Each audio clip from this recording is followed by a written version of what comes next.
big topic of conversation online. I watched the MLB Network segment about this. I've talked to Brian about this. It's just like your swing mechanic evolution, I guess, over the last couple of years, like in Kansas City to now. I think Mark DeRosa said it was all about you took the bat off your shoulder, and that was one of the things he pointed out. And like Brian said, it's like you're more closed off now. Like, can you like walk me through the changes that you've made that have been so beneficial to your swing and your success? Yeah, I can try. I'll tell you what, man. And you guys mentioned this on the that podcast, but it was or on that episode, it was really a combination of things.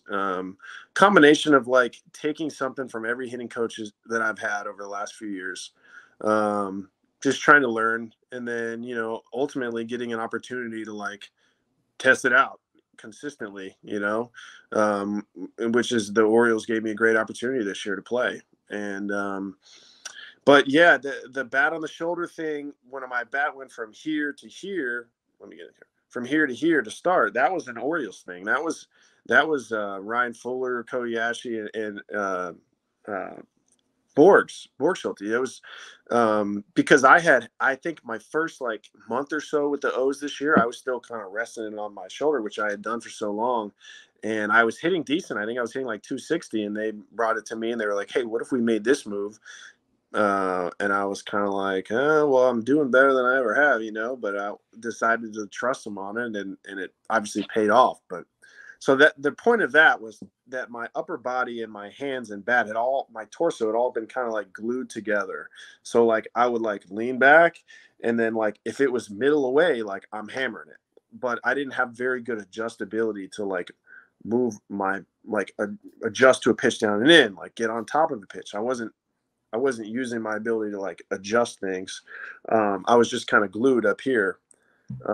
So I think that was a big time breakthrough for me, because all of a sudden I started handling sliders down and in that I would swing over and miss by a foot for the last 4 years. Like I would catch one and it would be a homer, and I'd be like, holy shit, what was that? I've never done that. What was that?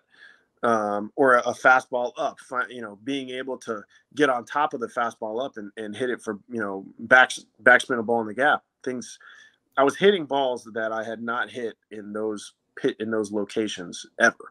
And when I started to do that, it's kind of like those days in Idaho, like you just get that confidence rolling, and you start believing in what you're doing. And things can snowball for you in a good way. The trio of Orioles hitting coaches sounds like they sound like they have their stuff together. I think Kate actually had a question about that.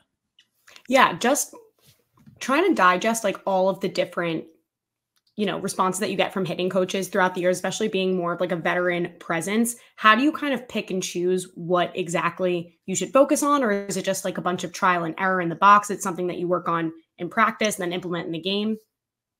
Yeah, I mean, I think for me, because I've had so many great hitting coaches, and it's like sometimes things might, just because of, for whatever reason, things might not translate into your brain. But I think with my goal was to try to take something from every hitting coach I've ever had. And when I got to the Orioles, it just seemed like everything they were saying made sense to me. And,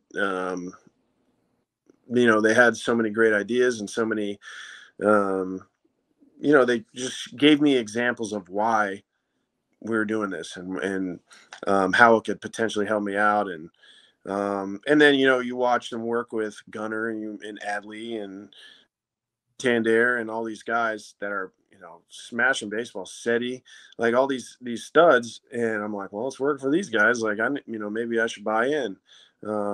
And, I pretty much just trusted them from the start. And, all three of those guys did do a really good job. And they're really good at, kind of relating to players and understanding their guys and what makes them tick. And, they just can't say enough good things about those guys.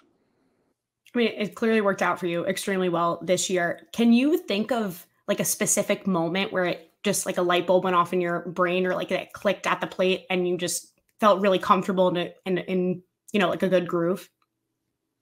Yeah. I think I took a batting practice in spring training, and I was hitting balls like really, I've always had kind of an issue backspinning balls to right field, like in the air. And I got to spring training and we started working, and I just got to a point where it was like I couldn't miss. Like I was backspinning everything, and balls carrying like crazy, and it was like minimal effort, and it just felt like right, felt free and easy. And so that was maybe a moment that it clicked. I forgot to mention one guy that's really helped me out big time is shout out Dan Hennigan, my guy at Brain and Barrel. I went and saw him last offseason, and I took a lot from him too. He kind of got the ball rolling, and it turns out that him and Ryan Fuller, the guy from the O's, kind of had knew each other a little bit and kind of had very similar ideas for what I should do with my swing. But so you do really you feel really good in batting practice, you feel really good in the cage. I feel like you're buying into what these guys are saying, and then I wasn't sure until I got to the game, and then when it translated into the game, you kind of have that confidence, like, like I might be a problem. I might be able to do some things. So I mean, maybe that moment in spring training, but other than that, once it kind of got game time, it just seemed like everything just happened really quick.